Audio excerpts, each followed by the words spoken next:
And so I want to go over the top 10 things that you guys say are the hardest parts about the economy right now. And these all come directly from the comment sections of my videos. So I want to put it out there that these are the things that you are directly concerned about right now, my viewers. Number one is the cost of utilities, because electric and water bills have been skyrocketing this year. And a lot of people have been shocked by how much it has gone up and are struggling to keep up with these expenses. And these are not in any particular order, but the second one is the cost of living and inflation. There's been a lot of frustration about the cost of groceries, gas, and daily expenses, and all of these things increasing much faster than wages. And there's a lot of widespread sentiment that everything costs too much now and that inflation is completely destroying middle class stability. And I think we are almost kind of past that point. One viewer said, "I wish people would stop calling it inflation. We are getting gouged everywhere by corporate greed. The cost of living is impossible. Groceries, utilities, gas, everything is up, but our pay isn't. This isn't inflation, it's exploitation." The next thing is housing and rent stress. People are talking about how being able to buy or rent a home is becoming too unaffordable now. A lot of you have said that you need multiple incomes just to be able to float the rent or the mortgage these days. And a lot of people are worried about how they're going to be able to continue paying those increasing costs, because whether you are a renter or a homeowner, your bills are going up right now. If you're a renter, the rent can go up. And if you're a homeowner, well, you have a bunch of things that can go up. Your property taxes, your insurance, your repair costs, your utility costs, you name it. One of my viewers says, "I check Zillow regularly and saw that yesterday the house we sold in 2022 is being foreclosed on. The family that purchased it needed 3 adults at the time to qualify. One of them passed away last year. That's how fragile things are. One lost income and it all collapses." I think that is the perfect summary of how tough it is out there right now for people just trying to make it. I've also seen a lot of comments about people talking about how the American dream is dead, and I pretty much agree. But I would like to say, rather than the American dream is dead, I think we need to reframe what the American dream actually is. You know, for the longest time, the American dream was becoming a homeowner and having a paid off home in retirement. Nowadays, I think we need to reframe that and shift it over to financial freedom.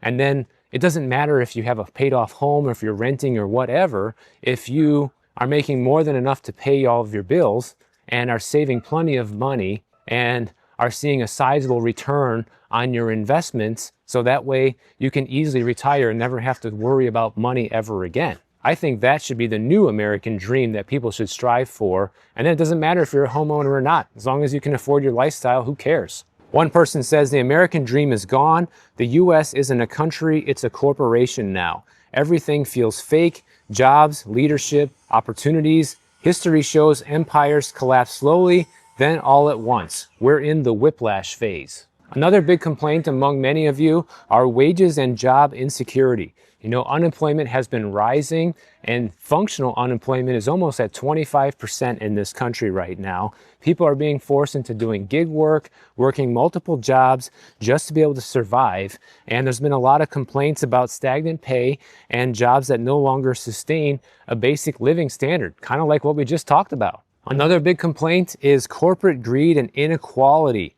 People are accusing corporations and billionaires and saying that they are directly responsible for our economic misery, although I would put much more of the blame on the government and the Fed, because ultimately they're responsible for creating our monetary policy and printing our money and creating all the inflation that we all have to deal with now. Not saying that these companies don't have anything to do with any of this stuff when it comes to the lobbying and getting their way and getting their policies passed, things like that.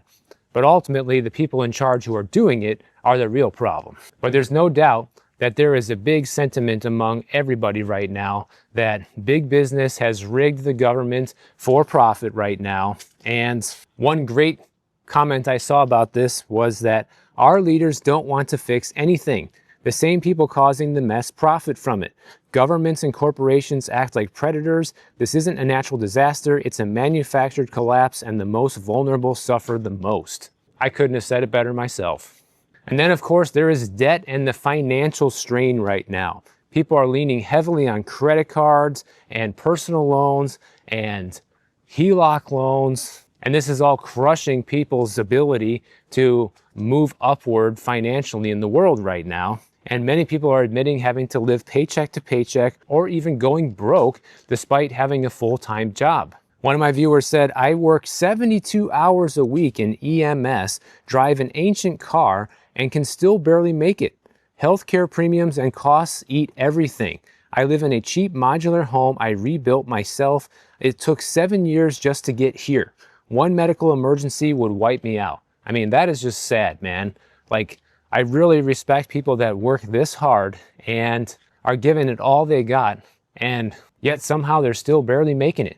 You know, that's not because this person is lazy or that they chose the wrong career or anything like that. It's because our system is completely broken now. Another big problem that people are worried about is the breakdown of community and the mental stress that everyone's facing because of everything that's going on right now.